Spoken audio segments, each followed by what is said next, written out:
Hello everyone and welcome back to my channel that is mind your economics, जहाँ पे हम तैयारी करते हैं यूजीसी नेट जेआरएफ के एग्ज़ाम की। सो आज की जो हमारी क्लास रहने वाली है that is a one shot environmental economics and demography revision session, जो कि आपके पेपर 2 इकोनॉमिक्स से रिलेटेड है फॉर यूजीसी नेट जेआरएफ जून 2026। तो जैसे कि आप सब जानते हैं कि हमारी पेपर वीक सीरीज़ जो है वो चल रही है for your exam that is to be conducted on 30 June 2026। उसके लिए मैं आपकी रैपिड रिवीजन सेशंस लेकर आ रही हूँ। तो आपकी 6 यूनिट्स जो हैं वो तो पोस्ट हो चुकी हैं। अब आपकी 3 यूनिट्स बची थी, जिनमें से एक यूनिट आज मैं आप सबके साथ शेयर कर रही हूँ, that is a one shot marathon on environmental economics and demography. तो आगे बढ़ते हैं हम अपनी सेशन के अंदर। तो जैसा कि आप सब जानते हैं कि मेरा फर्स्ट बैच जो है धुरंधर बैच 1.0 ये मैंने लॉन्च किया था इस बार आपके जून 2026 अटैम्प्ट के लिए। तो जो बच्चे इसके रिकॉर्डेड सेशन चाहते हैं, यहाँ पर मैंने आपकी कॉस्टिंग जो है वो लगा रखी है, आप इस पर ले सकते हैं अपनी रिकॉर्डिंग सेशन। देन जो बच्चों को नोट्स की रिक्वायरमेंट है, जो चाहते हैं कि हमें नोट्स अवेल हो जाएं, हम कोर्स को ज्वाइन नहीं करना चाहते हैं या हमें लगता है कि कोर्स की हमें ज़रूरत नहीं है, हम खुद से अपनी सेल्फ स्टडी से कर पाएंगे क्लियर नेट या जेआरएफ, वो बच्चे मुझसे नोट्स भी अपने अवेल जो है वो कर सकते हैं। नोट्स की आपकी कॉस्ट रहने वाली है ₹1499। 10 यूनिट्स के नोट्स वो आपके रहेंगे फॉर पेपर 2 इकोनॉमिक्स, जिसके अंदर आपका डिटेल्ड एनालिसिस है कि यूनिट वाइज आपको डिटेल्ड एनालिसिस मिलता है PYQs का, उसके प्रॉपर आपको डिटेल्ड आंसर्स मिलते हैं यूनिट वाइज। देन उनके अंदर आपको डिटेल्ड आपके नोट्स प्रोवाइड किए जाते हैं, ठीक है। और जैसे मैथ्स है, स्टैट्स है, तो उसके आपको एक्सपेक्टेड क्वेश्चंस भी बीच बीच में जो है हर टॉपिक के बाद जिनकी भी रिक्वायरमेंट है प्रैक्टिस क्वेश्चंस भी उसके अंदर आपको गिवन दिए हुए हैं, ठीक है। अब कुछ बच्चे ऐसे होते हैं जो चाहते हैं कि नहीं मैम हमें तो 1 यूनिट पढ़नी है या 2 यूनिट हमें स्पेसिफिकली जो है उसके नोट्स हमें चाहिए, वो हमें मुश्किल लगते हैं, तो आप उसके भी नोट्स अवेल कर सकते हैं। पर यूनिट की जो आपकी कॉस्ट रहती है दैट इज़ ₹250, ओके। तो जो भी बच्चे चाहते हैं नोट्स अवेल करना या कोर्स को ज्वाइन करना चाहते हैं, उसकी रिकॉर्डिंग देना चाहते हैं, तो वो मुझे टेलीग्राम के ऊपर मैसेज कर सकते हैं या मुझे इंस्टाग्राम पर मैसेज कर सकते हैं या ईमेल भी कर सकते हैं। सारी इन्फॉर्मेशन आपको नीचे डिस्क्रिप्शन बॉक्स में मिल जाएगी। अब जो बच्चे मेरा नया बैच ज्वाइन करना चाहते हैं फॉर दिसंबर 2026, उनके लिए इन्फॉर्मेशन है कि आपका धुरंधर batch 2.0 my second batch will be launched on 15 जुलाई, ठीक है। 15 जुलाई से आपका बैच जो है वो स्टार्ट हो जाएगा। इसकी रजिस्ट्रेशन आपकी 3 जुलाई से स्टार्ट हो जाएगी। अब ये कॉस्टिंग आपकी नहीं रहेगी, आपकी फ़ीस स्ट्रक्चर जो है वो चेंज हो जाता है for your December 2026 exam. Fees structure मैं जल्दी आप सबके साथ शेयर कर दूँगी। रजिस्ट्रेशन आपकी 3 जुलाई से जो है वो स्टार्ट होने वाली है। तो ये सारे जो भी आपके डाउट्स वगैरह रहते हैं वो मैं आपके पहले क्लियर कर देती हूँ, उसके बाद हम आगे बढ़ते हैं अपनी क्लास की तरफ, ठीक है। तो जो भी आपके इंपॉर्टेंट टॉपिक्स हैं यहाँ पर मैंने लगा दिए हैं एनवायरमेंटल इकोनॉमिक्स में से, जो भी आपके पेपर के अंदर पूछे जा सकते हैं, ठीक है। तो इन्हीं को अब अभी हम स्टडी करेंगे। सबसे पहले हम आ जाते हैं theories of environmental economics and theories of population के ऊपर, ठीक है। ये आपके बहुत ज़्यादा इंपॉर्टेंट है पेपर के लिए, इसमें से काफ़ी क्वेश्चंस पेपर में पूछे जाते हैं। उसके बाद फिर हम बाकी सारे टॉपिक्स के ऊपर आएंगे। So let's start of with the very first theory that is Malthusian theory of population. ये हमने ग्रोथ एंड डेवलपमेंट क्लास के अंदर भी पढ़ी थी आपकी माल्थस की जो थ्योरी है, और मार्क्स की थ्योरी भी हमने पढ़ी थी, ठीक है। ये दोनों थ्योरीज हम पढ़ चुके हैं आपके ग्रोथ एंड डेवलपमेंट के अंदर भी। ये थ्योरी आती कब है? क्रोनोलॉजी आपको पता होनी चाहिए। क्रोनोलॉजी के लिए आपको ईयर पता होना चाहिए, ऑथर का नाम पता होना चाहिए, मेन प्रोपोजिशन आपको पता होनी चाहिए, ठीक है। तो यहाँ पर क्या होता है कि आपकी जो पॉपुलेशन है वो ज्योमेट्रिक मीन से आपकी ग्रो करती है, और जो आपकी फूड सप्लाई है वो अरिथमेटिक मीन से ग्रो करती है, जिसकी वजह से आपकी पावर्टी जो है वो आनी स्टार्ट हो जाती है। ये मानते हैं माल्थस कि जब एक इकोनॉमी के अंदर इनकम लेवल बढ़ता है तो जो आपके पॉपुलेशन होती है वो इंक्रीज़ करती है, ठीक है। पॉपुलेशन इंक्रीज़ करती है और उसकी इंक्रीज़ करने का रेट जो है वो फूड सप्लाई के इंक्रीज़ होने के रेट से ज़्यादा रहता है। ज्योमेट्रिक मीन से वो इंक्रीज़ करता है, जिसकी वजह से आपकी इकोनॉमी के अंदर जो रिसोर्सेज हैं वो लिमिटेड हैं, तो रिसोर्सेज स्कार्स हो जाते हैं, जिसकी वजह से फिर पावर्टी की प्रॉब्लम आनी शुरू हो जाती है, ठीक है। इसके अंदर वो 2 तरीके के चेक्स की बात करते हैं, एक आपका प्रिवेंटिव चेक है, एक आपका पॉजिटिव चेक है। प्रिवेंटिव चेक क्या है? पॉपुलेशन को डिक्रीज़ करने के लिए ये दोनों आपके चेक्स होते हैं कि आपकी पॉपुलेशन इंक्रीज़ इतना ज़्यादा ना हो। तो प्रिवेंटिव चेक्स है जो आप बर्थ रेट को कम करने के लिए ले रहे हैं, लेट मैरिज कर रहे हो या मॉरल रिस्ट्रेंट आपने अपने ऊपर रखा हुआ है कि हमें बच्चे नहीं पैदा करने हैं ज़्यादा, ठीक है। या फिर पॉजिटिव चेक्स। पॉजिटिव चेक्स आपके नेचुरल डिजास्टर्स होते हैं, जो नेचुरली नेचर जिस हिसाब से आपकी पॉपुलेशन को कम करेगी, ठीक है। डिसीज़ हो सकता है वो कोई आपका एपिडेमिक आ गया, पेंडेमिक आ गया कोई, या फेमाइन आपकी आ गई है, ठीक है, अर्थक्वेक आ गया या बाढ़ आ गई, कुछ भी ऐसी सिचुएशन हुई जिसकी वजह से लोग मरने स्टार्ट हो गए, तो वो पॉपुलेशन उस हिसाब से भी डिक्रीज़ की जा सकती है। नेक्स्ट आती है आपकी मार्क्स की theory, Marxian theory of population. Karl Marx और फ्रेडरिक एंजल्स का नाम इसके अंदर आता है। वो क्या कहते हैं that population problems are not caused by over population but by unequal distribution of resources under capitalism. तो वो बात करते हैं कैपिटलिज्म की, मार्क्स जो है वो कहते हैं कि कैपिटलिज्म की वजह से जो रिसोर्सेज होते हैं वो ज़्यादा अनइक्वल डिस्ट्रीब्यूशन होता है उनका। जो ज़्यादा रिसोर्सेज होते हैं वो कैपिटलिस्ट के पास होते हैं, कम रिसोर्सेज आपकी लेबर क्लास के पास होता है, जिसकी वजह से इकोनॉमी के अंदर प्रोटेस्ट वगैरह होने स्टार्ट हो जाते हैं। ठीक है, क्लास स्ट्रगल्स की वजह से आपके जो प्रोटेस्ट हैं वो होने शुरू हो जाते हैं और आपका कैपिटलिज्म एक पॉइंट पर आकर फिर ख़त्म हो जाता है। ठीक है, तो यहाँ पर वो रिजर्व आर्मी की भी बात करते हैं, तो कहते हैं ओवर पॉपुलेशन प्रॉब्लम नहीं है, प्रॉब्लम है आपकी अनइक्वल डिस्ट्रीब्यूशन ऑफ रिसोर्सेज। ठीक है, फिर उसके बाद आती है आपकी theory of optimum population. Edwin Cannan की आपकी थ्योरी आती है ये, वो क्या कहते हैं that there exist an optimum population size that maximises per capita income and economic welfare. वो कहते हैं, वो एक ऑप्टिमम पॉपुलेशन साइज़ की बात करते हैं, यानी कि आपका एक बेस्ट पॉपुलेशन साइज़ कौन सा है, जो आपकी पर कैपिटा इनकम को मैक्सिमाइज़ करे और इकोनॉमिक वेलफेयर को मैक्सिमाइज़ करे। ठीक है, तो यहाँ पे वो अजम्पशंस क्या बना के रखते हैं कि आपकी रिसोर्सेज फिक्स्ड है, टेक्नोलॉजी फिक्स्ड है, बट शॉर्ट रन के अंदर। ठीक है, both under population and over population reduce per capita output. वो कहते हैं अंडर पॉपुलेशन होगी तो भी आपका पर कैपिटा आउटपुट रिड्यूस होगा, ओवर पॉपुलेशन होगी तो भी आपका पर कैपिटा आउटपुट जो है वो रिड्यूस होगा। इसीलिए आपकी एक ऑप्टिमम पॉपुलेशन होनी चाहिए जहाँ पे आपकी पर कैपिटा आउटपुट या पर कैपिटा इनकम मैक्सिमाइज्ड रहेगी। फिर आती है आपकी ब्लैकर्स थ्योरी ऑफ डेमोग्राफिक साइकिल। ठीक है, ये बहुत इंपॉर्टेंट है आपके पेपर के लिए, 1947 में ये आती है, सीपी ब्लैकर इसके ऑथर हैं। तो ये क्या कहते हैं, ये कहते हैं कि आपकी जो प्रोडक्शन पॉपुलेशन होती है ना वो कुछ स्टेजेस से पास होकर निकलती है। आपकी जो पॉपुलेशन है वो आपकी इकोनॉमी में कुछ स्टेजेस से पास ऑन होकर निकलती है, सीक्वेंस ऑफ डेमोग्राफिक स्टेजेस को वो पास करके निकलती है। तो 5 स्टेजेस की वो बात करते हैं। 5 स्टेजेस कौन सी है, सबसे पहले होती है हाई स्टेशनरी, जहाँ पे आपकी पॉपुलेशन हाई है और स्टेशनरी लेवल के ऊपर है। इसका मतलब क्या है, आपका डेथ रेट भी हाई है, आपका बर्थ रेट भी हाई है। ठीक है, दोनों ही हाई लेवल पर है, तो आपकी पॉपुलेशन स्टेशनरी है और हाई लेवल पर है। देन उसके बाद अर्ली एक्सपैंडिंग होता है आपका, अर्ली एक्सपैंडिंग आपकी होनी शुरू हो जाती है। अर्ली एक्सपैंडिंग में क्या होगा, आपकी पॉपुलेशन इंक्रीज़ करना शुरू कर देती है। पॉपुलेशन कैसे इंक्रीज़ कर रही है, क्योंकि डेथ रेट अब आपका फॉल कर रहा है, बर्थ रेट अभी भी हाई है। तो डेथ रेट आपका फॉल कर रहा है, बर्थ रेट अभी भी हाई है, तो लोग पैदा हुए जा रहे हैं और मर भी नहीं रहे हैं, तो आपकी पॉपुलेशन इंक्रीज़ करनी शुरू कर देगी।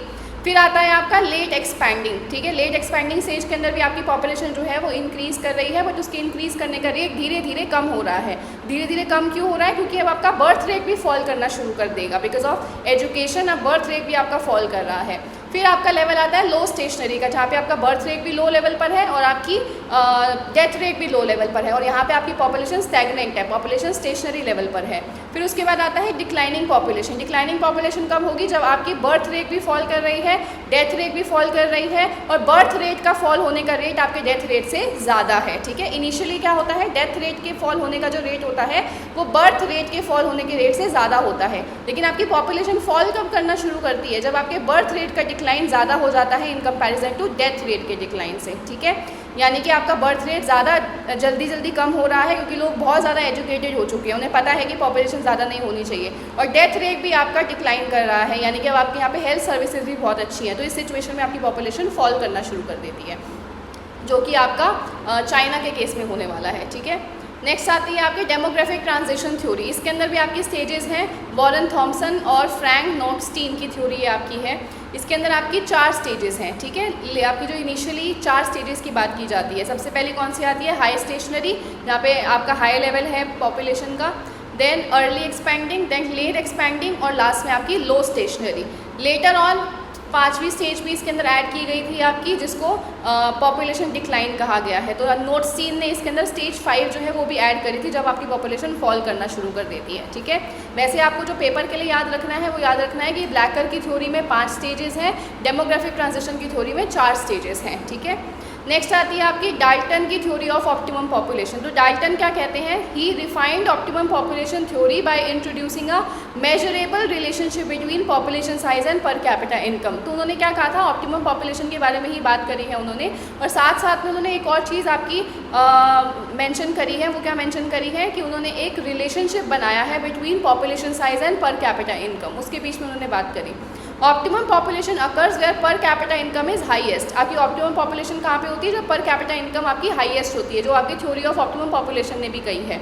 It assumes given technology, capital and resources. So आपकी टेक्नोलॉजी कांस्टेंट है, कैपिटल कांस्टेंट है और रिसोर्सेज कांस्टेंट है। ठीक है, अब आपके जो डाल्टन है इन्होंने आपका एक माल एडजस्टमेंट का फॉर्मूला दिया था, माल एडजस्टमेंट का आपका फॉर्मूला दिया था जो आपके पेपर में अभी रिसेंटली पूछा गया है, ठीक है। तो वो आपका फॉर्मूला क्या है, that is A minus O divided by O, ठीक है। ये आपका माल एडजस्टमेंट का फॉर्मूला है, M is equals to A minus O upon O।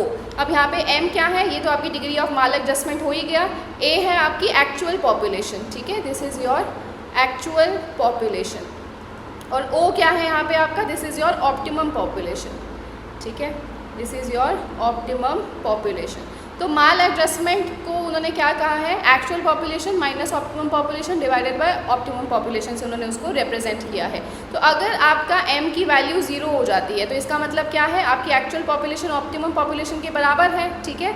So in this case आपकी एक्चुअल पॉपुलेशन ऑप्टिमम पॉपुलेशन के बराबर है तो M आपका क्या आ जाएगा, 0 आ जाएगा। सो इन दिस केस आपका बैलेंस्ड होती है पॉपुलेशन, ठीक है, आपकी पॉपुलेशन कैसी है, बैलेंस्ड है।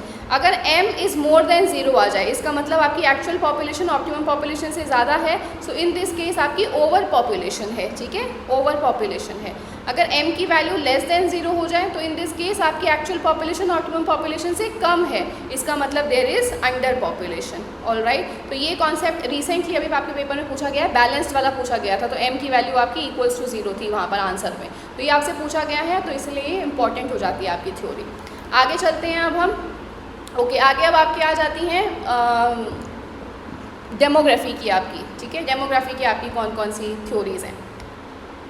तो डिफेंसिव एक्सपेंडिचर मेथड आपका आता है। डिफेंसिव एक्सपेंडिचर मेथड आपका क्या कहता है, that environmental degradation can be valued by measuring expenditures people इनकर टू अवॉइड और mitigate environmental damage. Defensive expenditure है ये, तो ये वो एक्सपेंडिचर है जो लोग पहले से ही कर रहे हैं ताकि उन्हें नेचुरल कैलामिटी को फेस ना करना पड़े, एनवायरमेंटल डिग्रेडेशन की कॉन्सिक्वेंसेज को फेस ना करना पड़े, तो इसीलिए वो पहले से ही कुछ ना कुछ स्पेंडिंग करके रखते हैं, ठीक है। जैसे कि लोगों ने पैसा खर्च कर दिया एयर प्योरीफायर पे, क्यों, ताकि एयर पॉल्यूशन के नुकसान उन तक ना पहुंच सके, तो this is what, this is defensive expenditure method. तो इसके थ्रू आप पता लगा सकते हो कि लोगों के लिए एनवायरनमेंट, अच्छे एनवायरनमेंट की क्या वैल्यूएशन है, कि वो कितना पे कर रहे हैं अच्छे एनवायरनमेंट के लिए, that is defensive expenditure. Next आता है आपका फिजिकल लिंकेज अप्रोच। 1960s में आपकी ये आती है थ्योरी, वो क्या कहती है, that environmental damage should be valued bye tracing the physical relationship between pollution and economic losses. यानी कि आपके पॉल्यूशन की वजह से कितने इकोनॉमिक लॉसेस हो रहे हैं, उनके बीच में अगर आप एक फिजिकल रिलेशनशिप स्टडी करोगे तो आप एनवायरमेंटल डैमेज को वैल्यू कर सकते हो, तो आप उसकी वैल्यूएशन पता कर सकते हो कि एनवायरमेंटल डैमेज की कितनी वैल्यूएशन है, by ascertaining the relationship between pollution and your real economic losses. फिर आती है आपकी साइलेंट स्प्रिंग की थ्योरी। 1962 में रेचल कार्सन ने ये थ्योरी आपकी दे रखी है। वो क्या कहते हैं, that there is uncontrolled use of pesticides specially DDT causes severe ecological and health damage. तो आपका पेस्टिसाइड्स का यूज़ बहुत एक्सेसिव हो रहा है, स्पेशली DDT का यूज़ आपकी प्रोडक्शन के अंदर, जिसकी वजह से इकोलॉजिकल और हेल्थ डैमेज बहुत ज़्यादा हो रहा है, ऑलराइट। फिर आती है आपकी ट्रेजेडी ऑफ द कॉमन्स की theory. Tragedy of the Commons किसने दे रखी है, जिसके अंदर ही आपका ये कॉन्सेप्ट भी आता है ट्रेजेडी ऑफ बायोडाइवर्सिटी का। तो ये आपकी 1968 में गैरेट हार्डन ने दे रखी है। ट्रेजेडी ऑफ द कॉमन्स नहीं, ट्रेजेडी ऑफ द बायोडाइवर्सिटी, ठीक है। Tragedy of the biodiversity is a part of tragedy of the Commons. So biodiversity वाला कौन सा किसने दे रखा है कॉन्सेप्ट, आपका गैरेट हार्डन ने दे रखा है। तो ये क्या कहते हैं, that common property resources tend to be over exploited because individuals act in their self interest while sharing the cost with the society. वो कह रहे हैं कि कॉमन प्रॉपर्टी रिसोर्सेज जो होते हैं वो हमेशा ओवर एक्सप्लॉइट किए जाते हैं, उनका ओवर यूसेज हो जाता है। क्यों, क्योंकि हर एक इंसान अपने सेल्फ इंटरेस्ट के हिसाब से बेनिफिट्स देखता है, वो अपने पर्सनल बेनिफिट्स देखता है, लेकिन कॉस्ट सबको बियर करनी पड़ती है क्योंकि वो कॉमन प्रॉपर्टी रिसोर्स है, हर कोई उसको यूज़ कर सकता है। It is non excludable in nature but it is rival है बट नॉन एक्सक्लूडेबल है। तो अगर आप अपने पर्सनल बेनिफिट के लिए उसको ओवर एक्सप्लॉइट कर लोगे तो कॉस्ट तो सबको बियर करनी पड़ेगी। फॉर एग्जांपल एक पॉन्ड है जिसमें से आप अपने पर्सनल बेनिफिट के लिए, अपने प्रॉफिट के लिए फिशेज आप सारी की सारी विड्रॉ कर ले गए, तो यहाँ पर जो भी बाकी के फिशरमैन होंगे उन सबको ये कॉस्ट बियर करनी पड़ेगी क्योंकि सारी फिशेज अब खत्म हो चुकी हैं, वो लोग क्या अर्न करेंगे। तो बेनिफिट तो आपने अपना देखा लेकिन कॉस्ट सब लोगों को बियर करनी पड़ी है उस चीज़ की, ठीक है। तो this is the tragedy of the biodiversity. Next आपके आता है एनवायरमेंटल कुजनेट्स कर्व। बहुत बार पेपर के अंदर आपका पूछा गया है, ठीक है, एनवायरमेंटल कुजनेट्स कर्व। तो इसको एसोसिएट किया जाता है जीन ग्रॉसमैन और एलन क्रूगर के नाम से। ये क्या कहते हैं, एनवायरमेंटल कुजनेट्स कर्व क्या कहता है, ये आपका ओरिजिनल कुजनेट्स कर्व जो है ना उसी से ही इसकी डेरिवेशन ली गई है, ठीक है। ओरिजिनल कुजनेट्स कर्व से ही आपकी डेरिवेशन जो है वो ली गई है। तो ओरिजिनल कुजनेट्स कर्व क्या कहता है कि जब आपकी इकोनॉमी के अंदर इनकम लेवल बढ़ता है तो आपकी जो इनकम इनइक्वालिटीज़ है पहले इंक्रीज़ करती हैं, फिर मैक्सिमम पे पहुंच के फिर डिक्रीज़ करना शुरू करती हैं, इन्वर्टेड यू की फॉर्म लेती हैं। तो वैसे ही आपके एनवायरमेंटल कुजनेट्स कर्व क्या कहता है कि जब आपकी इकोनॉमी में इकोनॉमिक ग्रोथ बढ़ती है, जब इकोनॉमिक ग्रोथ बढ़ती है तो इनिशियली एनवायरमेंटल डिग्रेडेशन आपका बढ़ता है, फिर अपने मैक्सिमम पे पहुंच के एनवायरमेंटल डिग्रेडेशन फॉल करना शुरू कर देता है। तो आपकी एनवायरमेंटल डिग्रेडेशन भी इन्वर्टेड यू शेप फॉर्म लेती है जब आपकी इकोनॉमिक ग्रोथ होती है कंट्री की, ठीक है। So environmental degradation initially rises with economic growth, reaching a turning point, then it declines as income continues to increase. आया ये चीज़ समझ में? तो ये भी इन्वर्टेड यू शेप लेता है। नेक्स्ट है आपका Stern review on the economics of climate change. किसने दे रखा है? ये निकोलस स्टर्न ने दे रखा है आपका 2006 के अंदर। सो ये क्या कहता है आपका Stern review? That the cost of inaction on climate change greatly exceed the cost of taking early action to reduce emissions. ठीक है, वो कह रहे हैं कि अगर आप कोई भी एक्शन नहीं लेते हो क्लाइमेट चेंज के लिए, अगर कोई भी आपका क्लाइमेट चेंज हो रहा है, कोई भी आपके पॉल्यूशन हो रहा है या ग्लोबल वार्मिंग हो रही है, अगर आप कुछ भी उसके लिए एक्शन नहीं लेते हो तो उससे जो आपको कॉस्ट बियर करनी पड़ेगी ना वो बहुत ज़्यादा होती हैं इन कंपैरिजन टू कि अगर आप अर्ली एक्शन लो उनको ठीक करने के लिए। फॉर एग्जाम्पल आपको पता चला कि आपकी इकोनॉमी के अंदर क्लाइमेट चेंज बहुत ज़्यादा हो रहा है, ठीक है, आपकी वर्ल्ड इकोनॉमी में क्लाइमेट चेंज हो रहा है और आप उसको अर्ली टैप कर लेते हो, आपको पहले ही पता चल जाता है क्लाइमेट चेंज हो रहा है, तो आप उसके लिए कुछ ना कुछ कॉस्ट बियर करके इसको ओवरकम कर लेते हो, ये क्लाइमेटिक चेंज को आप टर्न बैक कर लेते हो, तो आपकी कुछ ना कुछ कॉस्ट लगी है ना। तो वो कहते हैं और अगर दूसरी सिचुएशन ये है कि अगर क्लाइमेट चेंज आपका हो रहा है और आप कोई भी एक्शन लेते ही ना, ठीक है, यहाँ पर तो आपने क्या किया, कुछ कॉस्ट जो आपकी लग रही थी इनिशियल कॉस्ट आपने लगा के इस क्लाइमेट चेंज को रिवर्स बैक कर लिया। दूसरी सिचुएशन क्या है, क्लाइमेटिक चेंज आपका हो रहा है पर आप कोई भी एक्शन लो ही ना, तो ये इन एक्शन की जो आपकी कॉस्ट रहने वाली है, ये इन एक्शन की जो आपकी कॉस्ट रहने वाली है वो बहुत ज़्यादा रहेगी इन कंपैरिजन टू कि अगर आपने इनिशियली कुछ कॉस्ट बियर कर ली होती in order to mitigate this climate change. Okay, तो ये है आपका Stern review on economics of climate change. अब आगे चलते हैं, ये तो हमारी सारी थ्योरीज हो गई, थ्योरी ऑफ एनवायरमेंटल इकोनॉमिक्स भी और थ्योरीज ऑफ पॉपुलेशन भी, ठीक है। अब आगे चलते हैं हम अपने नेक्स्ट टॉपिक के ऊपर, that is valuation of goods, valuation of environmental goods, valuation of environmental goods, ठीक है। अब इसके भी कुछ आपके मेथड्स हैं, तो सबसे पहला मेथड आपका आता है revealed preference method, revealed preference method.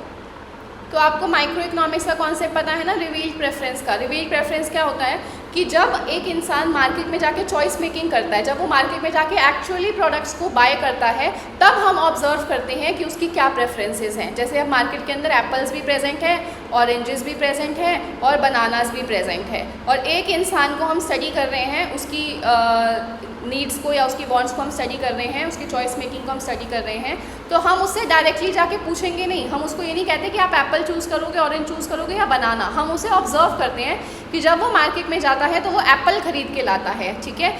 अगर मार्केट में एप्पल नहीं होते तो वो ऑरेंज खरीद के लाता है, बनाना वो कभी भी नहीं खरीद के ला रहा। अगर वो एप्पल नहीं प्रेजेंट है तो ऑरेंज खरीद लेता है वो, लेकिन अगर मार्केट में तीनों प्रेजेंट होंगे तो वो एप्पल को ही खरीदेगा। तो जब उसने एक्चुअली मार्केट में जाके खरीदा, जब एक्चुअली चॉइस मेकिंग करी, तब हमें पता चला, उसने जब रिवील करी अपनी प्रेफरेंस मार्केट में जाके चॉइस मेकिंग करके, तब हमें पता चला कि उसे एप्पल सबसे ज़्यादा पसंद है, फिर ऑरेंजेस पसंद है उसे, और बनाना उसे पसंद नहीं है, ठीक है।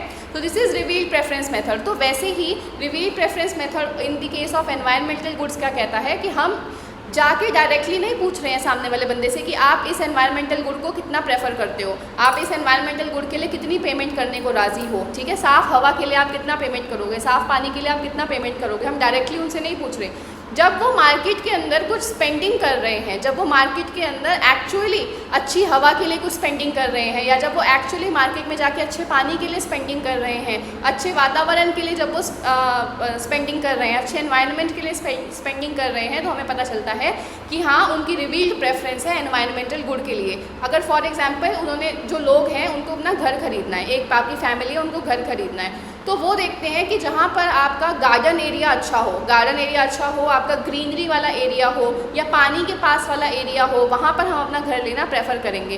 तो जितना, और फिर वो उस घर के लिए कितना पेमेंट करने को राज़ी हैं, तो उस पेमेंट से आपको पता चलेगा कि वो अच्छी हवा को या अच्छे एनवायरनमेंट को या ग्रीनरी वाले इलाके को वो कितनी वैल्यूएशन देते हैं। ठीक है, जैसे उन्होंने कहा कि हम 2 करोड़ रुपए दे देंगे ऐसे घर के लिए जो ग्रीनरी वाले एरिया में हो, जहाँ पे आपका पॉल्यूशन ना हो। तो इसका मतलब क्या हुआ? इसका मतलब ये हुआ कि वो वहाँ पे स्पेंडिंग कर रहे हैं अच्छे एनवायरनमेंट के लिए। अच्छे एनवायरनमेंट के लिए उन्होंने 2 करोड़ रुपए लगाए हैं, तो आपको उस एनवायरनमेंट की वैल्यूएशन पता चलती है कि 2 करोड़ रुपए जो है लोग इसके लिए पे करने को राज़ी हैं। तो that is revealed preference method. तो रिवील्ड प्रेफरेंस मेथड में आपका सबसे पहला आता है ट्रैवल कॉस्ट मेथड। ठीक है, सबसे पहला कौन सा आता है आपका? Travel cost method. तो ट्रैवल कॉस्ट मेथड में क्या होता है बेटा कि जब आपको कोई भी जैसे फॉर एग्जांपल आपको कोई मॉन्यूमेंट देखने के लिए जाना है, ठीक है, आप लाल किला देखने के लिए जा रहे हो, या आप कोई नेशनल पार्क देखने के लिए जा रहे हो, या आप कोई बायोस्फीयर रिजर्व देखने के लिए जा रहे हो, ठीक है, कुछ भी आप इस तरीके की आइटम देखने के लिए जा रहे हो, कोई एनवायरमेंटल गुड को आप देखने के लिए जा रहे हो, विजिट करने के लिए जा रहे हो, तो उस पर विजिट करने के लिए आपकी जो भी ट्रांसपोर्टेशन कॉस्ट लगती है, ठीक है, आपकी जो भी ट्रांसपोर्टेशन कॉस्ट, चाहे आप फ्लाइट से गए हो या आप ट्रेन से गए हो या आप कार से गए हो, जो भी आपकी ट्रांसपोर्टेशन कॉस्ट लग रही है, प्लस वहाँ पर एंटर करने के लिए जो आपकी फ़ी लग रही है, होता है ना नेशनल पार्क वगैरह में जाने के लिए आपको फ़ी पेमेंट करनी पड़ती है, बायोस्फीयर रिजर्व वगैरह में जाने के लिए आपको फ़ी पेमेंट करनी पड़ती है। ठीक है, तो वहाँ पे आप कितनी फ़ी पेमेंट कर रहे हो और कितना आप ट्रांसपोर्टेशन पे खर्चा करके वहाँ पे स्पेशली उस जगह को देखने के लिए आए हो, तो उससे आपको पता चलता है कि आप एनवायरमेंटल गुड को, उस नेशनल पार्क को कितना इंपॉर्टेंस देते हो, वो आपके लिए कितनी ज़्यादा वैल्यू रखती है। ठीक है, so this is your travel cost method, transportation fee और उनकी एंट्री फ़ी से रिलेटेड होता है। सेकेंड है आपका hedonic price method. Hedonic price method. अब हिडोनिक प्राइस मेथड क्या होता है बेटा? ये प्रॉपर्टी से रिलेटेड होता है, आपका हाउस से रिलेटेड होता है, प्रॉपर्टी या फिर आपके हाउस से रिलेटेड होता है कि आप ऐसी जगह पर ही अपना हाउस लेना पसंद करते हो जहाँ पर आपकी एनवायरमेंटल फैसिलिटीज़ अच्छी हो, जहाँ पे ग्रीनरी हो। तो फॉर एग्जांपल एक एरिया ऐसा है जहाँ पे हैवी पॉल्यूशन है, ठीक है, और वहाँ पे आप अपना घर खरीद रहे हो, और ऐसा एरिया है जहाँ पे पॉल्यूशन बहुत कम है, मतलब ना के बराबर पॉल्यूशन है, तो ऑटोमेटिकली प्रॉपर्टी प्राइसेस यहाँ पे हाई हो जाएंगे और यहाँ पे प्रॉपर्टी प्राइसेस आपके कम रहेंगे क्योंकि यहाँ पे पॉल्यूशन है। तो लोग ऐसी जगह के लिए, लेस पॉल्यूशन वाली जगह के लिए अपनी ज़्यादा मतलब ज़्यादा वैल्यू वाली प्रॉपर्टी खरीदने के लिए राज़ी हो जाते हैं। तो आपकी प्रॉपर्टी के प्राइसेस इंक्रीज़ कर रहे हैं यहाँ पर बिकॉज यहाँ पे कम पॉल्यूशन है, या यहाँ पे ज़्यादा ग्रीनरी प्रेजेंट है, यहाँ पे फॉरेस्ट एरिया आपका ज़्यादा है, तो यहाँ पे आपके मार्केट प्राइसेस ऑफ हाउसेस ज़्यादा हो जा रहे हैं, प्रॉपर्टी के प्राइसेस ज़्यादा हो जा रहे हैं। तो this is simply your hedonic price method. तीसरा मेथड आपका आता है averting behaviour. Averting behaviour method. Averting behaviour क्या होता है बेटा? 2 तरीके के आपके बिहेवियर होते हैं, एक रिस्क अवर्ट होता है, 3 तरीके के होते हैं एक्चुअली। एक बंदा रिस्क अवर्ट होता है, एक बंदा आपका रिस्क लवर होता है, और एक बंदा आपका रिस्क न्यूट्रल होता है। ठीक है, तो रिस्क अवर्ट कौन है? जो कभी भी रिस्क लेना पसंद नहीं करेगा। रिस्क लवर कौन है? जो हमेशा रिस्क लेना पसंद करेगा। रिस्क न्यूट्रल कौन है? जिसे फ़र्क नहीं पड़ता, ठीक है, वो न्यूट्रल है रिस्क के लिए, वो ले भी सकता है, नहीं भी ले सकता है, वो न्यूट्रल है बंदा। तो रिस्क अवर्टनेस से रिलेटेड है आपका ये वाला मेथड, यानी कि एक इंसान जो है वो रिस्क नहीं लेना चाहता, वो एनवायरमेंटल डैमेज का रिस्क नहीं लेना चाहता, एनवायरमेंटल डैमेज की वजह से जो उसे कॉन्सिक्वेंसेज फेस करने पड़ेंगे वो उसका रिस्क नहीं लेना चाहता। तो उस रिस्क से बचने के लिए वो यहाँ पर कुछ ना कुछ पेमेंट करेगा। ठीक है, वो चाहता है कि पॉल्यूशन की वजह से उसकी तबीयत ना खराब हो जाए, पॉल्यूशन की वजह से उसे बार बार हॉस्पिटल विजिट ना करना पड़े, तो इसीलिए वो पहले से ही पैसा खर्च करके रखेगा ऐसी जगह पर जहाँ पे पॉल्यूशन कम हो। तो this is your averting behaviour method. All right, next आपका 4th मेथड आता है डिफेंसिव एक्सपेंडिचर मेथड, जो अभी हमने पढ़ा भी था। डिफेंसिव एक्सपेंडिचर मेथड क्या होता है कि आप पहले से ही डिफेंस में आप कुछ एक्सपेंडिचर कर रहे हो क्योंकि आपको एनवायरमेंटल डैमेजेस के कॉन्सिक्वेंसेस फेस नहीं करने हैं। ठीक है, आप पहले से ही एयर प्योरीफायर खरीद के रख रहे हो एयर पॉल्यूशन ना फेस करने के लिए। ठीक है, आप पहले से ही ऐसे एरिया में घर ले रहे हो जहाँ पे आपकी ग्रीनरी बहुत ज़्यादा है, तो that is what, that is defensive expenditure. ठीक है, आप कॉन्सिक्वेंसेज ऑफ एनवायरमेंटल डैमेज से बचना चाह रहे हो। तो ये आपके रिवील्ड प्रेफरेंस के मेथड्स आते हैं। रिवील्ड प्रेफरेंस का मेथड मैं ए लिख देती हूँ। इसमें आपका फर्स्ट आता है travel cost method, second hedonic price, third averting behaviour method, चौथा आपका डिफेंसिव एक्सपेंडिचर मेथड। फिर आपके आते हैं बी टाइप के direct valuation method. Direct valuation method. अभी तक जो हमने पढ़े थे उनमें हमने डायरेक्टली सामने बंदे से जाके नहीं पूछा था कि आप कितना वैल्यू करते हो एनवायरमेंटल गुड को। हम उनको जब वो चॉइस मेकिंग कर रहे थे, जब वो स्पेंडिंग कर रहे थे, तो हम डिसाइड कर रहे थे कि ये कितना वैल्यू कर रहे हैं एनवायरमेंटल गुड्स को। लेकिन अब इन मेथड्स के अंदर हम डायरेक्टली इंसान से जाके पूछ रहे हैं कि आप एनवायरमेंटल गुड की कितनी वैल्यूएशन करते हो, आप इस एनवायरमेंटल गुड के लिए कितना विलिंग हो पे करने के लिए, ठीक है। तो डायरेक्ट वैल्यूएशन मेथड, इसमें आपका फर्स्ट आता है contingent valuation, contingent valuation method, ठीक है। यानी कि हम डायरेक्टली जाके सामने वाले बंदे से पूछ रहे हैं कि आप कितना विलिंग हो पे करने के लिए इन ऑर्डर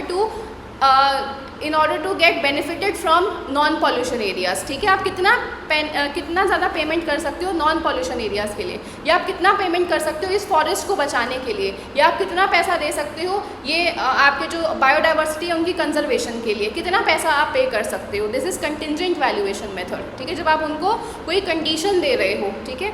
सेकेंड आपका पॉइंट आता है चॉइस मॉडलिंग, ठीक है। दिस इज़ चॉइस मॉडलिंग, ठीक है। अब चॉइस मॉडलिंग में क्या है, नाम से ही समझ में आ रहा है कि आप जो इंडिविजुअल है उसको कई सारी चॉइसेस दे रहे हो, कई सारे ऑल्टरनेटिव उसे बता रहे हो कि एनवायरमेंट से रिलेटेड या एनवायरमेंटल गुड से रिलेटेड आपके ये ऑल्टरनेटिव्स है। तो इन ऑल्टरनेटिव्स में से आप कौन सा ऑल्टरनेटिव चूज़ करोगे। ऐसी घर जहाँ पे आपकी प्राइसिंग कम हो लेकिन पॉल्यूशन बहुत ज़्यादा हो, दूसरा ऐसा घर जहाँ पे आपका पॉल्यूशन बिल्कुल भी नहीं है पर उसकी कॉस्ट बहुत ज़्यादा हाई हो। तो आप इन दोनों में से कौन सा मेथड चूज़ करोगे। तो सामने वाला बंदा अपने अकॉर्डिंगली जो भी उसको कॉस्ट ज़्यादा बेटर लगती होगी, या एनवायरमेंटल से वो अपने आप को बचाना चाहता है, एनवायरमेंटल डैमेजेस से अपने आप को बचाना चाहता है, तो उसके हिसाब से वो सेकेंड ऑप्शन को चूज़ करेगा। जो भी वो ऑप्शन चूज़ करेगा आपको पता चल जाएगा कि वो वैल्यूएशन कितनी कर रहा है। बट देखो यहाँ पर फ़र्क है थोड़ा सा। आप जब रिवील्ड प्रेफरेंस मेथड्स पढ़ रहे थे तो जब वो एक्चुअली जाके घर को खरीद रहा था तब आपको पता चल रहा था। यहाँ पे वो एक्चुअली नहीं खरीद रहा, आप उसे ऑप्शंस दे रहे हो, आप उसे ऑल्टरनेटिवली पूछ रहे हो, ऑल्टरनेट्स दे के आप उससे पूछ रहे हो, तो वो उसके अकॉर्डिंगली बस वर्बली आपको बता रहा है कि मैं ये ऑल्टरनेटिव चूज़ करूँगा। उसने एक्चुअली जाके खरीदा नहीं है वो वाला घर। सी टाइप वाला आपका आता है cost based valuation method, cost based valuation method. अब कॉस्ट बेस्ड वैल्यूएशन मेथड क्या है कि आपकी कितनी कॉस्ट लग रही है, ठीक है, कॉस्ट कितनी आपको बियर करनी पड़ रही है एनवायरमेंटल डैमेज की, उससे रिलेटेड होता है ये। इसमें फर्स्ट आपका आता है replacement cost method, replacement cost method, यानी कि आपकी रिप्लेसमेंट कॉस्ट कितनी लग रही है। आप अगर एक पॉल्यूशन वाले एरिया में रहते हो, उससे नॉन पॉल्यूशन वाले एरिया में अगर आप शिफ्ट कर रहे हो तो आपको कितनी कॉस्ट बियर करनी पड़ेगी, ठीक है, रिप्लेस करने में कितनी कॉस्ट बियर करनी पड़ेगी, that is replacement cost method. Second आपका आता है रीस्टोरेशन कॉस्ट मेथड, यानी कि अगर आप एक एनवायरमेंटल डैमेज हो चुका है, उस एनवायरमेंटल डैमेज को दोबारा से ठीक करके आप नॉर्मल सिचुएशन में जब लेकर आओ, उसे रीस्टोर करो, उससे जो भी नुकसान हुआ है उसको ठीक करो, उसमें आपकी कितनी कॉस्ट आ रही है, that is restoration cost method. आप उसे रीस्टोर करने के लिए कितना पैसा देने को राज़ी हो। थर्ड आता है आपका damage cost avoided method, damage cost avoided method, यानी कि आपको जो भी डैमेजेस हो सकते हैं एनवायरमेंटल डैमेज की वजह से, जो भी आपको नुकसान फेस करना पड़ सकता है, उसको अवॉइड करने के लिए आप कितनी कॉस्ट बियर करने को राज़ी हो। This is damage cost avoidance method. All right, तो ये सारे आपके वैल्यूएशन, एनवायरमेंटल गुड की वैल्यूएशन के मेथड्स हो जाते हैं। नेक्स्ट आपका टॉपिक आता है फर्टिलिटी मेजर्स का, ठीक है, फर्टिलिटी मेजर्स। इसके कुछ आपके फॉर्मूले हैं जो पेपर में पूछे गए हैं, तो इसको आप ध्यान रखेंगे। सबसे पहला आपका आता है general fertility rate, general fertility rate GFR, ठीक है। This is equals to total live births in a year, total live births in a year divided by mid year formal population, mid year not formal, female population aged 15 to 49, ठीक है, यानी कि reproductive age में जो भी आपकी females हैं, multiplied by 1000। This is your general fertility rate. Next आपका आता है total fertility rate, total fertility rate. Total fertility rate क्या है, this is 5 multiplied by summation of age specific fertility rate, age specific fertility rate divided by 1000, ठीक है। अब आपका ये एज स्पेसिफिक फर्टिलिटी रेट क्या है, this is equals to live births to women in a specific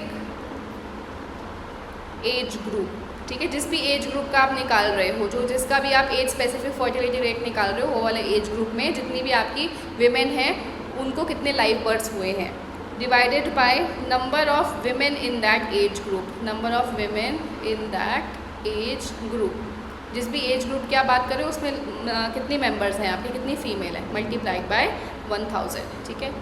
third आपका आता है gross reproduction rate, gross reproduction rate. Gross reproduction rate क्या है? This is total fertility rate multiplied by female births, multiplied by female births divided by total births, ठीक है। Next आपका आता है नेट रिप्रोडक्शन रेट, जो इस बार आपके रिसेंटली पेपर के अंदर पूछा गया था, ठीक है। Net reproduction rate, now this is equals to summation of age specific fertility rate multiplied by female births divided by total births multiplied by PA. Now what is PA? This is the probability of a female surviving from birth to age a, ठीक है।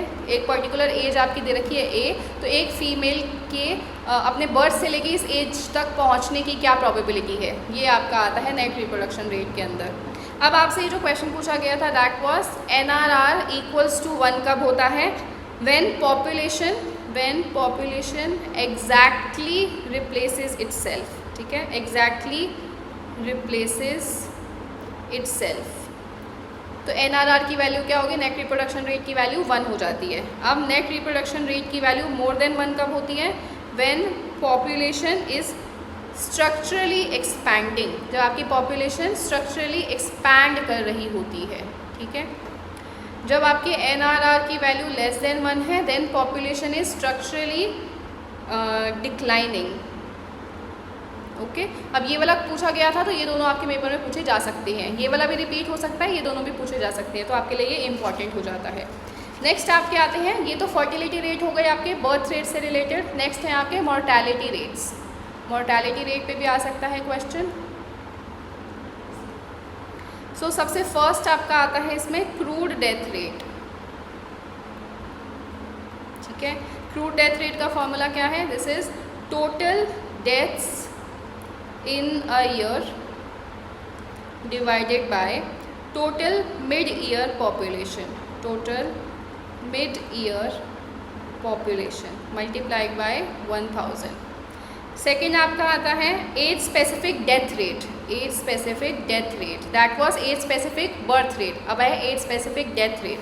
This is death in age group x to x plus n, ठीक है, जितना भी साल तक वो बंदा जिया है, ठीक है। Next mid year population of as group x to x plus n multiplied by 1000, ठीक है। थर्ड आपका आता है infant mortality rate. Infant mortality rate किसकी क्या होती है? This is deaths of infants under 1 year of age during a year,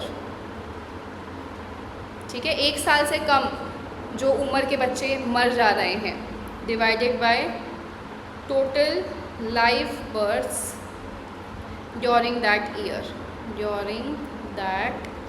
year multiplied by 1000, ठीक है।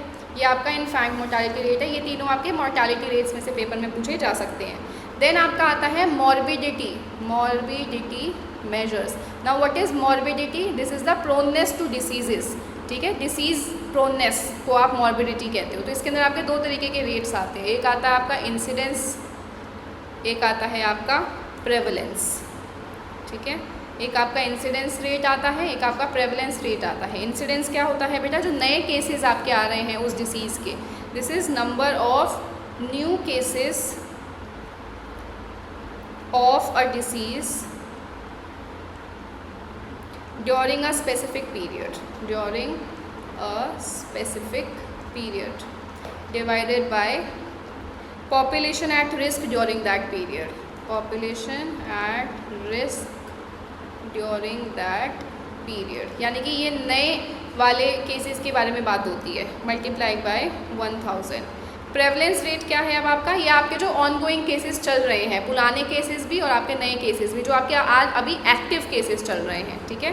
This is number of active cases of a disease at a given period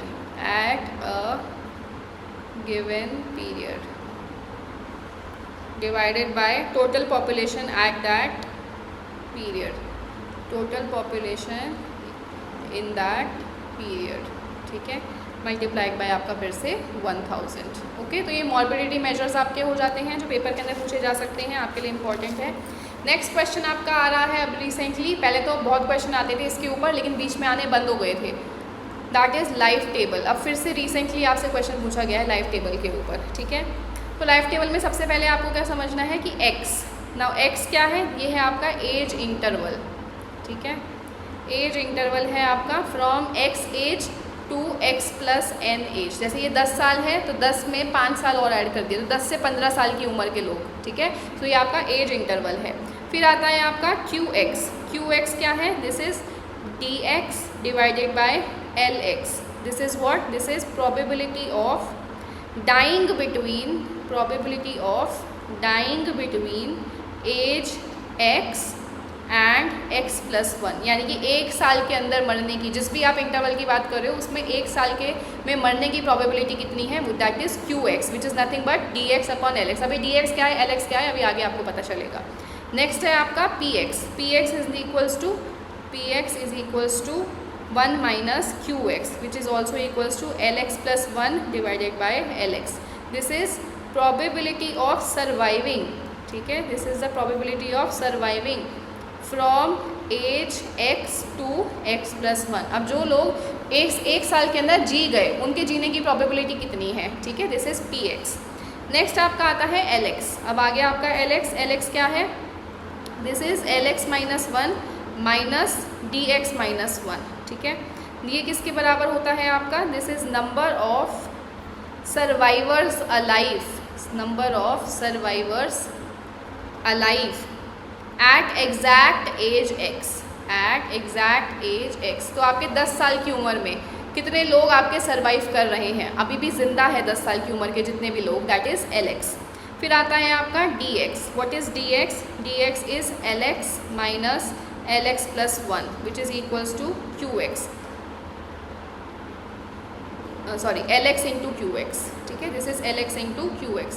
this is equals to number of deaths occurring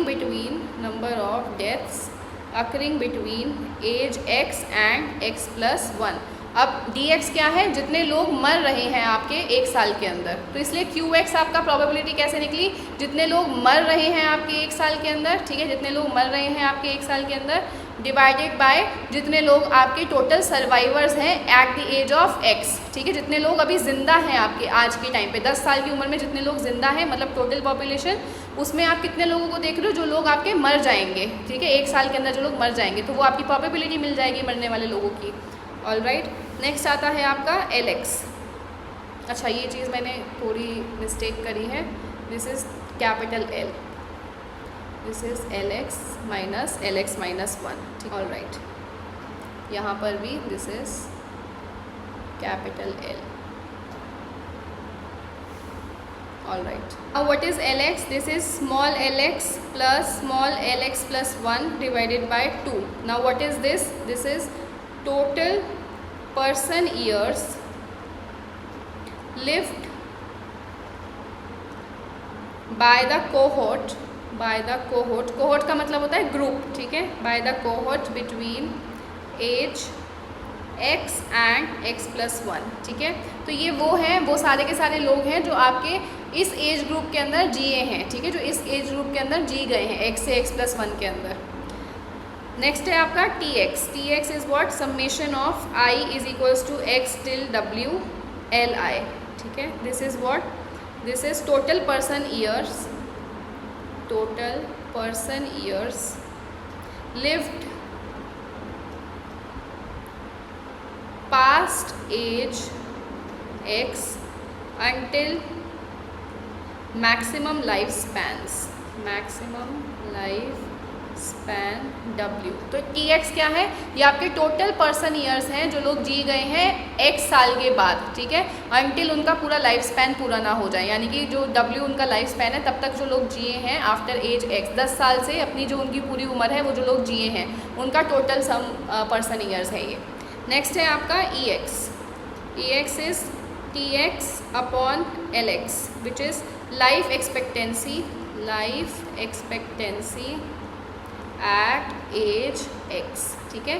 life expectancy आपकी age x के ऊपर कितनी है वो आपको find out करना है। तो Tx आपका हो गया टोटल जो आपके पूरी अपनी लाइफ जिए हैं लोग, ठीक है, उनका पर्सन ईयर्स हो गया। Lx क्या हो गया आपका? जो आपके नंबर ऑफ सर्वाइवर्स हैं फ्रॉम x टू x+1, जितने भी आपके सर्वाइवर्स हैं उससे आपको पता चल जाएगा कि लाइफ एक्सपेक्टेंसी आपकी कितनी है। ऑलराइट, तो ये आपका लाइफ टेबल जो है वो कंप्लीट हो जाता है। आगे चलते हैं, एक आपसे क्वेश्चन पूछा जाता है डेमोग्राफिक डिविडेंड के ऊपर। तो डेमोग्राफिक डिविडेंड आपको पता होना चाहिए क्या होता है बेटा। डेमोग्राफिक डिविडेंड होता है बेटा जो आपकी यंग पॉपुलेशन है, ठीक है, जो आपकी लेबर क्लास में लोग हैं। तो डेमोग्राफिक डिविडेंड का मतलब क्या है? जितनी आपकी यंग पॉपुलेशन होगी उतना ज़्यादा आप प्रोडक्शन कर पाओगे, उतनी ज़्यादा आपकी इकोनॉमी में प्रोडक्टिविटी बढ़ेगी। तो जितनी यंग पॉपुलेशन है उतना ज़्यादा आपके पास डेमोग्राफिक डिविडेंड होगा। ओके, तो demographic dividend is nothing but it is the economic growth potential, it is the economic growth potential that results from shifts in a population, shifts in a population's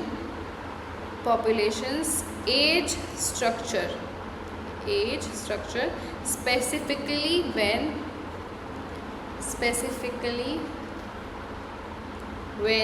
the share of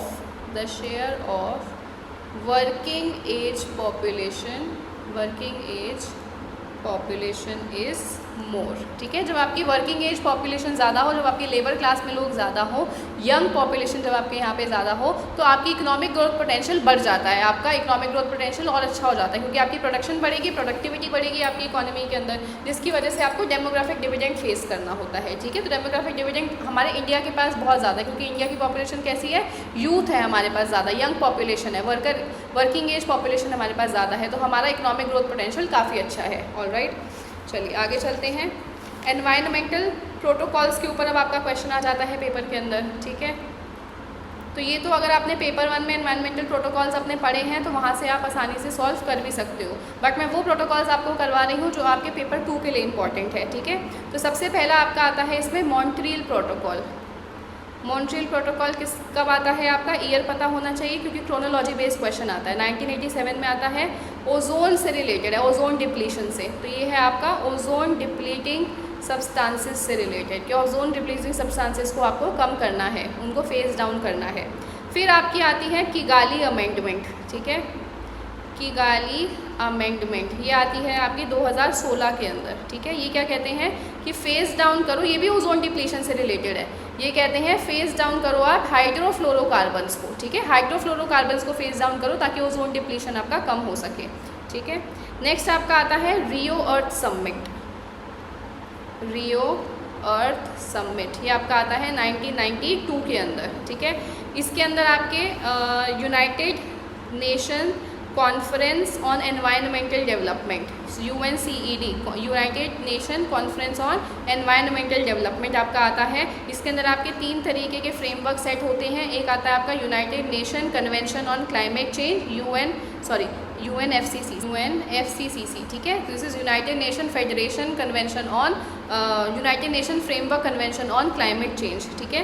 next आपका आता है CBD, this is convention on biological diversity. फिर आता है आपका UNCCD, this is United Nation convention to combat desertification, United Nation convention to combat desertification, ठीक है। ये 3 इसके अंदर आपके साइन किए जाते हैं। फिर आपका आता है इसमें एजेंडा 21, ठीक है। एजेंडा 21 आता है, किससे रिलेटेड है ये आपके सस्टेनेबल डेवलपमेंट से रिलेटेड है। ये भी आपका अर्थ समिट का पार्ट है। एजेंडा 21 सस्टेनेबल डेवलपमेंट से रिलेटेड ये आपका है। फिर आपका आता है क्योटो प्रोटोकॉल, ठीक है। नेक्स्ट आता है आपका क्योटो प्रोटोकॉल, ये किसके बारे में है आपका क्योटो प्रोटोकॉल। एक तो ईयर इसका 1997, देन ये आता कब है, इसको COP3 कहते हैं आप, कॉन्फ्रेंस पार्टी 3 कहते हैं आप इसे। ये 1997 में अडॉप्ट किया जाता है और 2005 के अंदर इसको एनफोर्समेंट में लाया जाता है, ठीक है। ये फोकस करता है in order to reduce green house gas emission, ठीक है। ग्रीन हाउस गैस एमिशन को आपको कम करना चाहिए। तो इसके अंदर वो 6 तरीके की ग्रीन हाउस गैसेस के बारे में बात करते हैं। कौन कौन सी ग्रीन हाउस गैसेस है वो आपकी CO2, मीथेन, नाइट्रस ऑक्साइड, हाइड्रोफ्लोरोकार्बन्स, परफ्लोरोकार्बन्स और सल्फर हेक्साफ्लोराइड, ठीक है। ये 6 आपकी ग्रीन हाउस गैसेज एमिशंस के ऊपर वो फोकस करता है आपका। अब इसके अंदर आपके 2 एनेक्स्टर्स हैं, एक आपका है Annex 1, एक है आपका नॉन Annex 1। Annex 1 में आपके आते हैं डेवलप्ड नेशंस, ठीक है। नॉन Annex 1 के अंदर आपके आते हैं डेवलपिंग नेशंस, ऑलराइट। फिर इनका एक फ्लेक्सिबल मार्केट मैकेनिज़्म भी है, जिसके अंदर आपके 3 पार्ट्स आते हैं। फ्लेक्सिबल मार्केट मैकेनिज़्म भी है जिसमें 3 पार्ट्स आते हैं। सबसे पहला आपका आता है clean development mechanism, clean development mechanism, ठीक है। दूसरा आपका आता है जॉइंट इम्प्लीमेंटेशन, जॉइंट इम्प्लीमेंटेशन। और लास्ट आपका आता है international emission trading, international emission trading, ठीक है। इसके 2 फेजेस थे आपके। सबसे पहला फेज़ था 2008 से लेके 2012 तक, फिर आपका फेज़ था 2013 से लेके 2020 तक, जिसको हम दोहा अमेंडमेंट भी कहते हैं, ओके।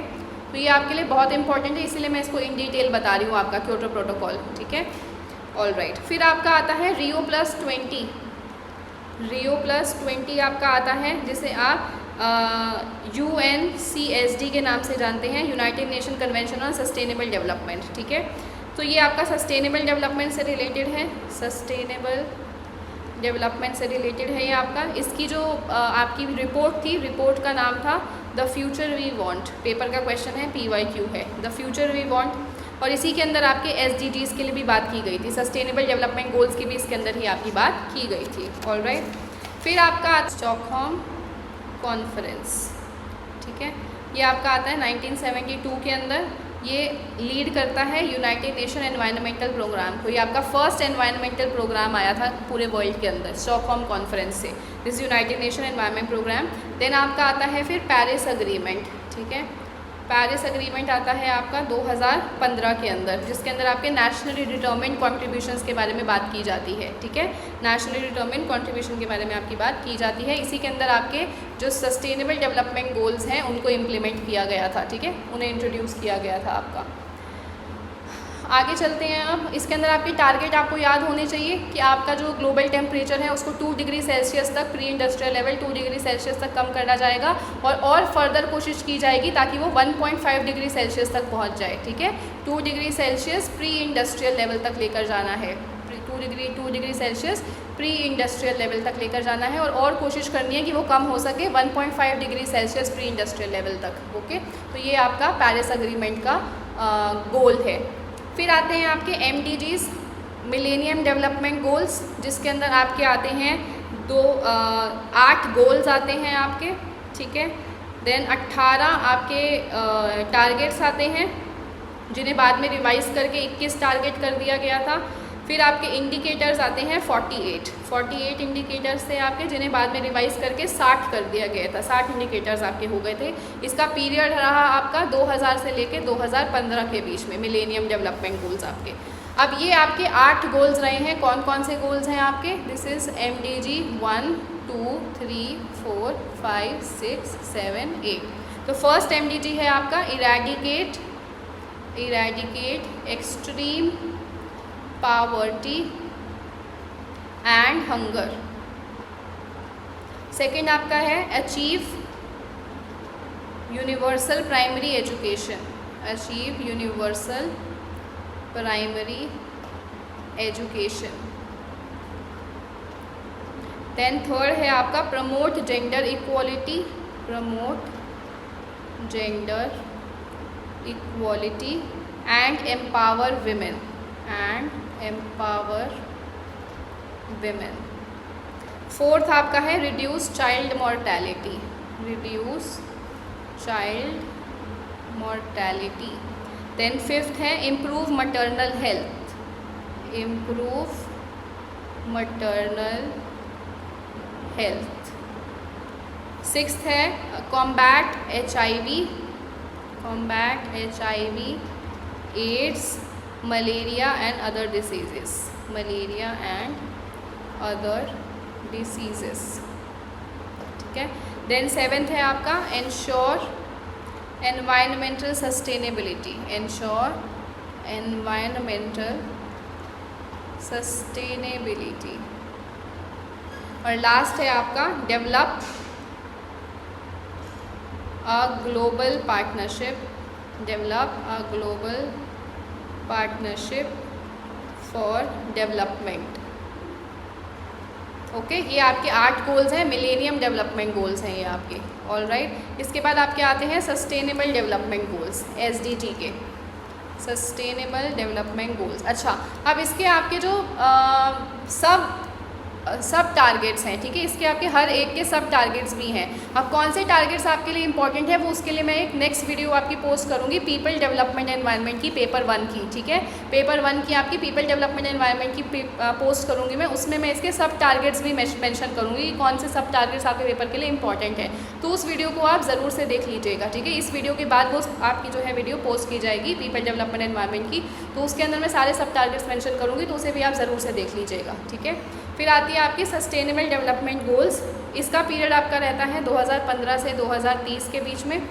फिर आपका आता है इसमें 17 गोल्स हैं इसके अंदर, 169 टारगेट्स हैं इसके अंदर आपके, और 232 आपके इंडिकेटर्स हैं।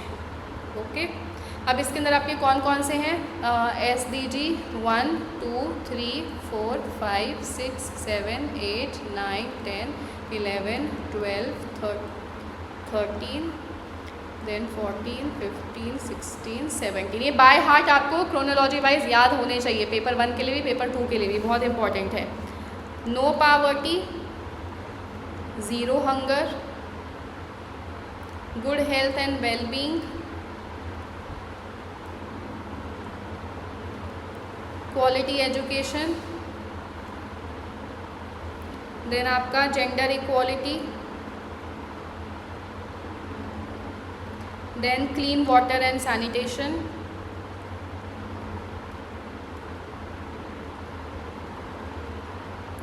then affordable and clean energy,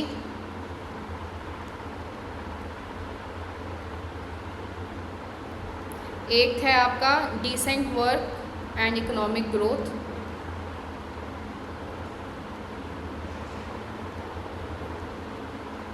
ninth है आपका industry innovation and infrastructure,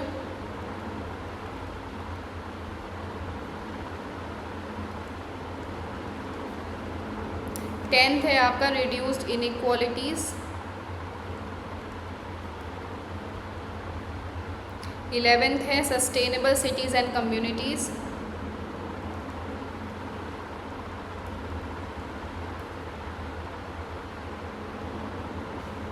12th है आपका responsible consumption and production,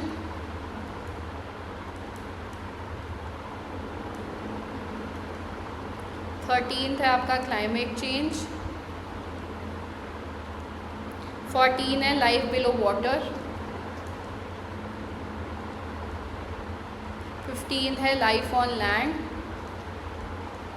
16th है piece justice and strong institutions,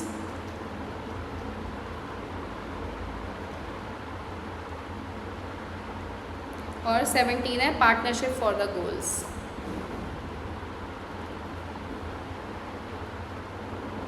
ठीक है। ये सारे आपके सस्टेनेबल डेवलपमेंट गोल्स हैं, ये भी आपको बाय हार्ट जो है वो लर्न होने चाहिए। अब आपका एक लास्ट टॉपिक बच जाता है, that is green climate fund. Okay, green climate fund, तो ये किसके अंदर बनाया गया है आपका? दिस इज़ अंडर UNFCCC, ठीक है। आपका United Nation framework convention on climate change के अंडर ये आपका आता है। UN क्लाइमेट कॉन्फ्रेंस जो आपकी हुई थी, UN क्लाइमेट कॉन्फ्रेंस जो आपकी हुई थी 2010 के अंदर, उसके अंदर इसको इंट्रोड्यूस किया गया था और 2015 में इसको इम्प्लीमेंट किया गया है, ठीक है। इम्प्लीमेंटेशन इसकी 2015 में हुई है। अभी ग्रीन क्लाइमेट फंड है क्या बेटा? It is world's largest dedicated climate fund, dedicated climate fund finance mechanism designed to help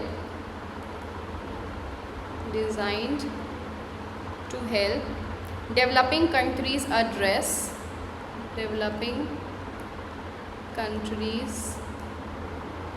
address climate change, ठीक है। अब हुआ क्या है बेटा, जो भी आपके यहाँ पे अभी क्लाइमेट चेंज हो रहा है वर्ल्ड के अंदर, वो किसकी वजह से है? वो आपकी डेवलप नेशंस की वजह से है, जिन्होंने अपनी इंडस्ट्रियलाइजेशन कंप्लीट कर ली है।